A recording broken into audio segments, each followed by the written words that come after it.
Hello everyone, I am Saransh Dutta from the academy. आज का मेरा टॉपिक है methods of credit control by central bank, that is RBI. अब credit control करता क्यों है? सेंट्रल बैंक नहीं चाहता है कि बहुत ज्यादा क्रेडिट हो इकोनॉमी में या बहुत कम क्रेडिट हो, इसलिए वो कई इंस्ट्रूमेंट लाता है जिससे क्रेडिट को कंट्रोल किया जा सके। तो उसी में पहला इंस्ट्रूमेंट है बैंक रेट। अब बैंक रेट होता क्या है? Bank rate is the rate at which central bank gives loan to commercial bank. Just take an example. Suppose central bank हमारा कौन सा है? आरबीआई। और हम लोग एक और बैंक ले लेते हैं commercial bank, that is SBI. SBI को लोन की जरूरत पड़ी तो आरबीआई ने एसबीआई को लोन प्रोवाइड कर दिया। अब लोन दिया है तो उस पर आरबीआई क्या चार्ज करेगा? इंटरेस्ट चार्ज करेगा। बेटा, जो आरबीआई है वो सिर्फ किसको लोन दे सकता है? कमर्शियल बैंक को ही दे सकता है। That means general public RBI से लोन नहीं ले सकती है। अगर जनरल पब्लिक को लोन चाहिए है तो कहां से लेगी? कमर्शियल बैंक से। दैट इज यहां पे कौन कमर्शियल बैंक है? एसबीआई। अब लेते हैं एक एग्जांपल और। सपोज मिस्टर ए है, मिस्टर ए को एसबीआई से लोन लेना है, तो एसबीआई ए को क्या देगा? लोन देगा, और एसबीआई उस लोन पे क्या चार्ज करेगा? इंटरेस्ट चार्ज करेगा। दैट मीन्स जब एसबीआई आरबीआई से लोन ले रहा है तो आरबीआई इंटरेस्ट चार्ज कर रहा है, और जब एसबीआई जनरल पब्लिक को लोन दे रहा है तो जनरल पब्लिक से इंटरेस्ट चार्ज कर रहा है। अगर आरबीआई ने 10% बैंक रेट रखा है तो ऑब्वियस है एसबीआई जब जनरल पब्लिक को लोन देगा तो 10% से ज्यादा का देगा। सपोज फॉर एग्जांपल 14% इंटरेस्ट पे लोन दे रहा है। अगर इसी में 10% से हट के आरबीआई 12% चार्ज करने लगे तो सीधी सी बात है जब एसबीआई ए को लोन देगा तो 14% अब नहीं देगा, हो सकता है 15 या 16% इंटरेस्ट पे लोन दे। अब इससे मिस्टर ए जो है वो इनकरेज होंगे कि डिस्करेज होंगे? इनकरेज होंगे कि डिस्करेज होंगे? सीधी सी बात है, डिस्करेज होंगे। लोन वो ज्यादा अब नहीं लेना चाहेंगे। तो आरबीआई ने क्या करा? आरबीआई ने बैंक रेट को इंक्रीज कर दिया, जिसके वजह से क्रेडिट रिड्यूस हो गया, क्योंकि जो जनरल पब्लिक होगी वो डिस्करेज होगी और ज्यादा लोन लेगी नहीं कमर्शियल बैंक से, क्योंकि कमर्शियल बैंक भी रेट को बढ़ा देगा। अगर बैंक रेट कम कर दिया जाए, दैट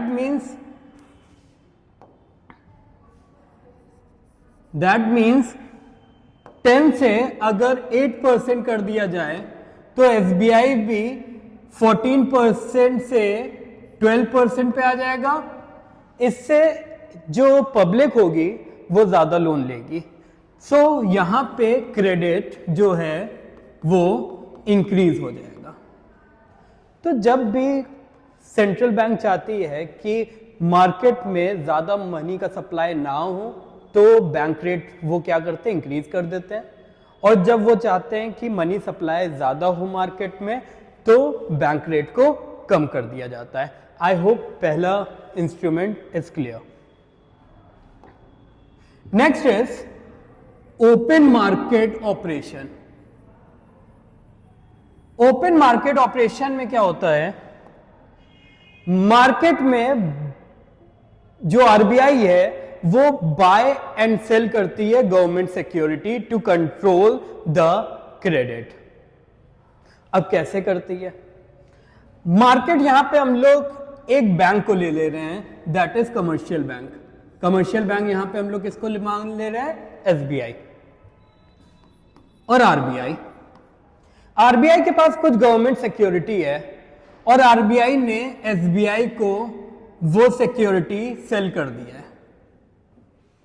जब आरबीआई एसबीआई को सिक्योरिटी सेल कर देगी, दैट मींस एसबीआई इनको पेमेंट करेंगे उस सिक्योरिटीज का। इसका मतलब क्या है, एसबीआई के पास अब जो कैश रहेगा वो रिड्यूस हो जाएगा। अगर एसबीआई के पास कैश रिड्यूस हो गया है, सो वो पब्लिक को क्रेडिट भी कम देंगे। अब आरबीआई को परचेज करना, सपोज आरबीआई एसबीआई से गवर्नमेंट सिक्योरिटी परचेज कर रही है। परचेज का मतलब अब आरबीआई एसबीआई को क्या करेगी, पेमेंट देगी, जिससे कैश जो है एसबीआई के पास वो क्या कर हो जाएगा, इंक्रीज कर जाएगा। अगर कैश एसबीआई के पास इंक्रीज कर गया है तो उनकी क्रेडिट कैपेसिटी प्रोवाइड करने की वो भी इंक्रीज हो जाएगी, जिससे वो ज्यादा से ज्यादा क्रेडिट दे पाएंगे। अब ब्रीफ में समझते हैं, अगर आरबीआई चाहता है कि क्रेडिट कम हो, मनी सप्लाई इकोनॉमी में कम हो, तो वो गवर्नमेंट सिक्योरिटी को क्या कर देती है, सेल कर देती है। और अगर आरबीआई चाहती है मार्केट में मनी फ्लो ज्यादा हो, तो वो क्या करती है, गवर्नमेंट सिक्योरिटी को परचेज कर लेती है। I hope it is clear to all of you.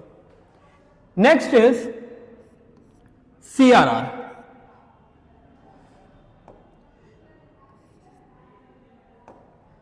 CRR क्या होता है, it is cash reserve ratio.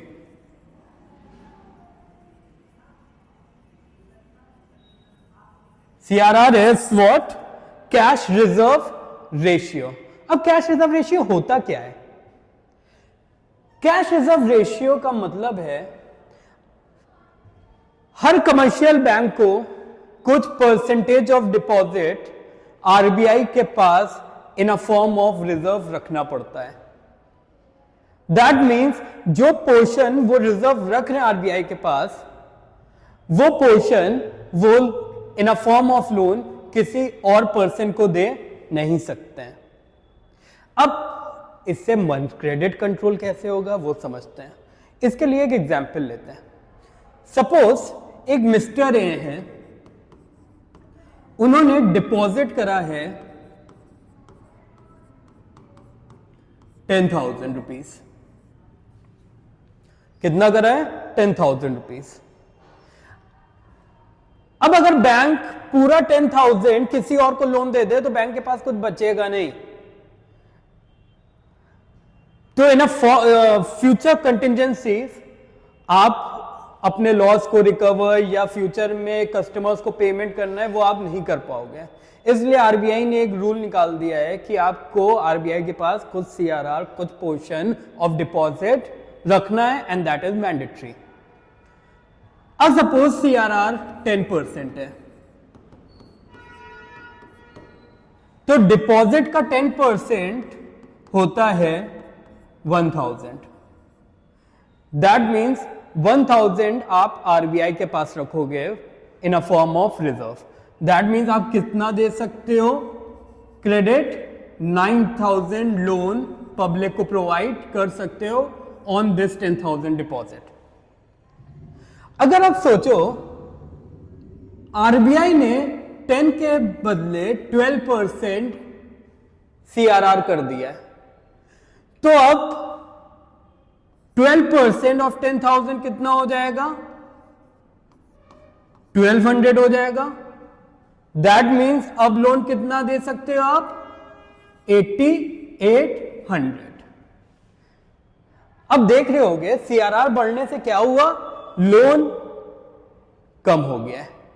और अगर इसी का उल्टा करते हैं, सीआरआर 8% हो जाए, कितना हो जाए, 8% हो जाए, so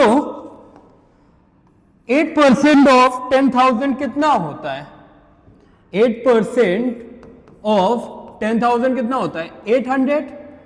that means that means अब आप कितना लोन दे सकते हो, 90 to 100।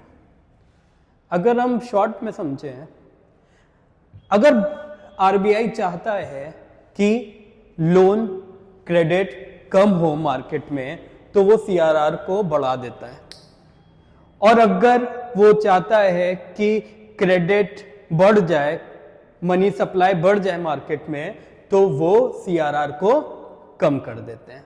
I hope it is clear.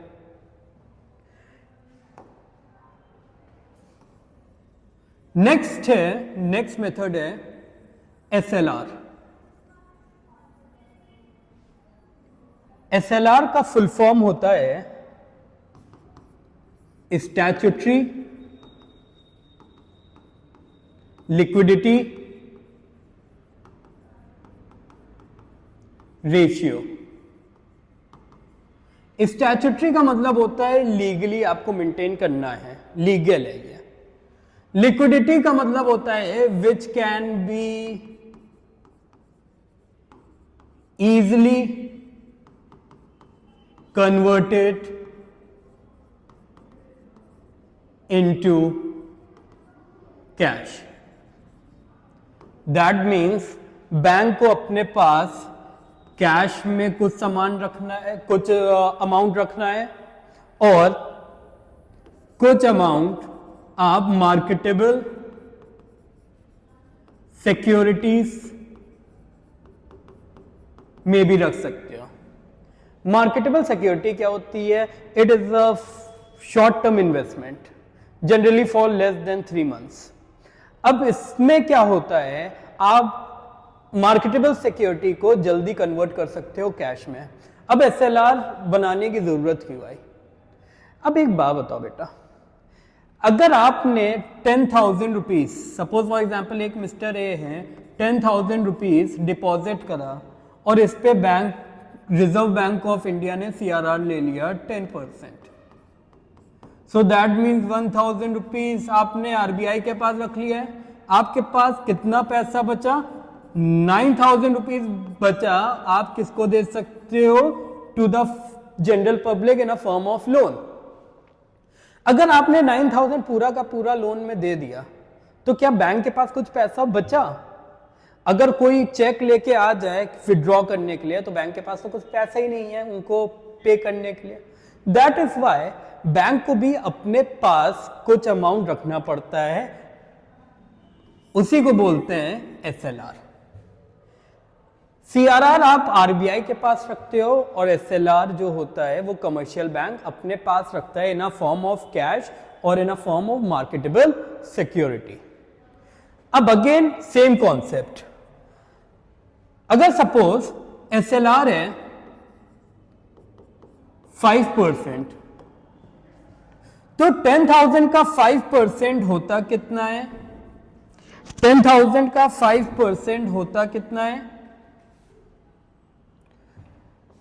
500।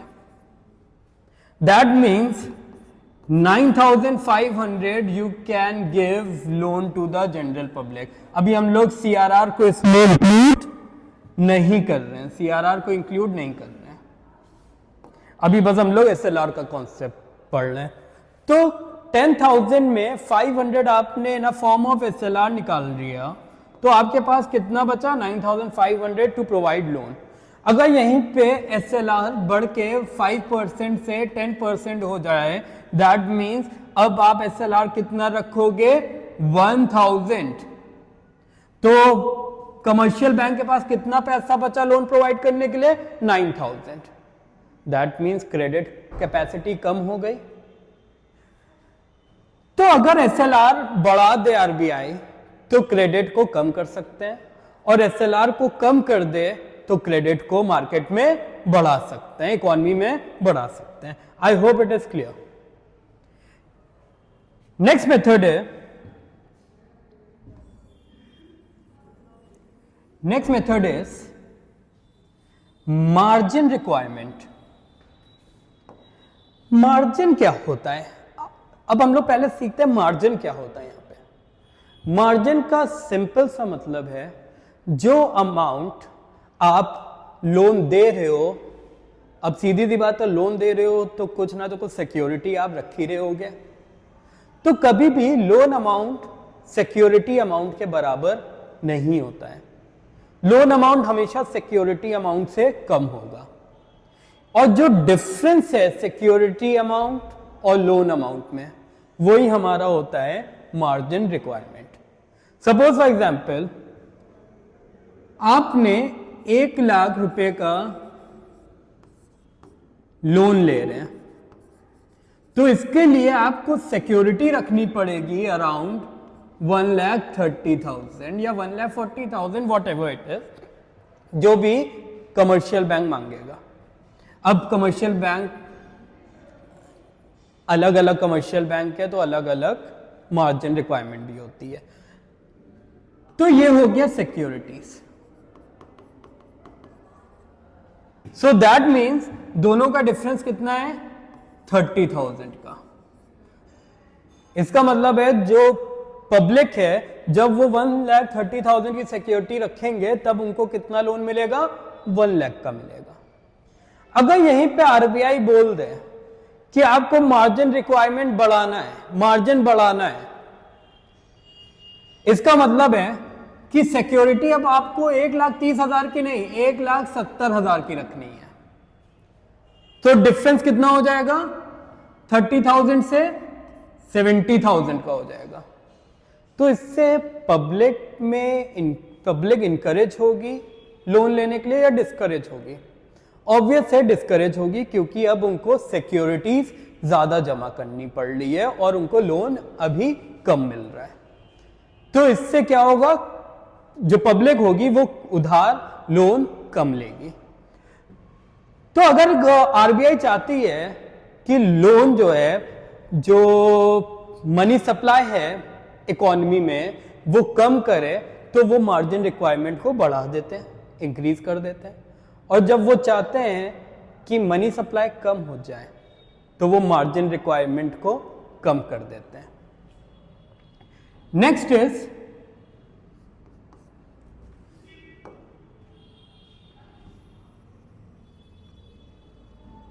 Is credit rationing. Credit rationing का मतलब होता है क्रेडिट की लिमिट सेट करना।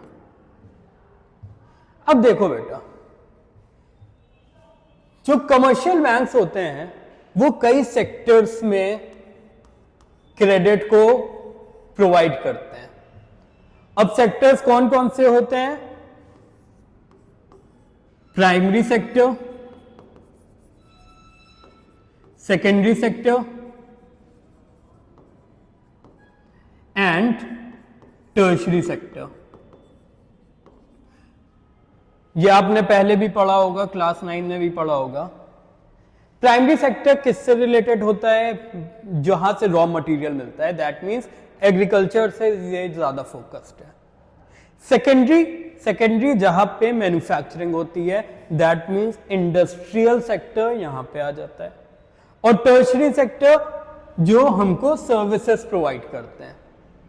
तो जितने भी सेक्टर्स है, जैसे टर्शरी सेक्टर में बैंकिंग हो गया, इंश्योरेंस सेक्टर हो गया, ये सब टर्शरी सेक्टर के पार्ट है।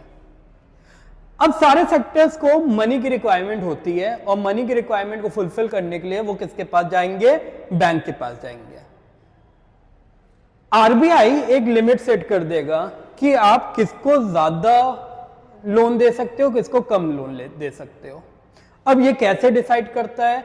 ग्रोथ पे। अगर एग्रीकल्चर में कमी आ रही है तो वो चाहेंगे एग्रीकल्चर को बूस्ट अप करना, तो वो बोलेंगे, आरबीआई बोलेगी कमर्शियल बैंक को कि प्राइमरी सेक्टर में मनी सप्लाई को क्या कर दो? बढ़ा दो। So that means money supply बढ़ेगा कैसे? लोन प्रोवाइड करके। और अगर कभी आरबीआई ने चाहा कि इंडस्ट्री को बूस्ट करना है, तो सेकेंडरी सेक्टर में लोन बढ़ा दिया जाएगा। और अगर टर्शरी सेक्टर को बढ़ाना है तो टर्शरी सेक्टर को बढ़ा दिया जाएगा। इससे क्या होगा? बैलेंस मेंटेन होगा। अगर आप तीनों जगह, तीनों सेक्टर में आप ढेर सारा क्रेडिट को बढ़ा दोगे, दैट मीन्स पूरी इकॉनमी में बहुत ज्यादा मनी सप्लाई आ जाएगा, और बहुत ज्यादा मनी सप्लाई आना कंट्री की ग्रोथ को हैम्पर करता है, वहां इन्फ्लेशन भी आ सकता है, क्योंकि बहुत ज्यादा मनी सप्लाई डिमांड को बढ़ा देता है, जिसके वजह से इन्फ्लेशन आ जाता है। I hope it is clear. Credit rationing, credit rationing का मतलब एक लिमिट सेट कर देता है कि आपको किस सेक्टर में कितना अमाउंट देना है as a loan. Next is moral suasion. Suasion का मतलब है persuasion. Suasion means what? Persuasion. Persuasion का मतलब क्या होता है? कन्विंस करना।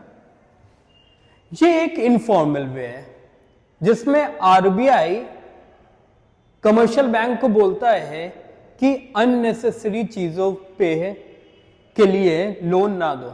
जैसे फॉर एग्जांपल एप्पल फोन लेना है तो लोग ईएमआई बनवा देते हैं, लोन लेना स्टार्ट कर देते हैं। अब वो नेसेसिटीज नहीं है, तो बेटा कई ऐसी चीजों के लिए आरबीआई बोलता है कि अननेसेसरी थिंग्स के लिए आप लोन मत दो। That is an informal way, formally नहीं बोलता है, मगर still central bank is the apex bank, is the bankers bank, that means commercial bank has to obey. Next is publicity. Publicity का मतलब होता है financial statement of all the sector of the country should be published. अब ये journals magazine में publish कर दिया जाता है फाइनेंशियल स्टेटमेंट, जिससे जब कमर्शियल बैंक देखेगा उसको समझ में आ जाएगा, कमर्शियल बैंक को समझ में आ जाएगा कि कंट्री की स्थिति हालत कैसी है इकोनॉमी में। तो इन दैट केस अगर देखेगा कमर्शियल बैंक कि इन्फ्लेशन आ रहा है तो वो क्रेडिट को कम कर देगा, और अगर देखेगा डिफ्लेशन आ रहा है, डिफ्लेशन मींस बहुत प्राइस तेजी से नीचे जा रहा है, that is also not good for countries growth, तो तब मनी सप्लाई को बढ़ा दिया जाता है, क्रेडिट को बढ़ा दिया जाता है। तो ये हो गया publicity. I hope methods of credit control is clear to all of you.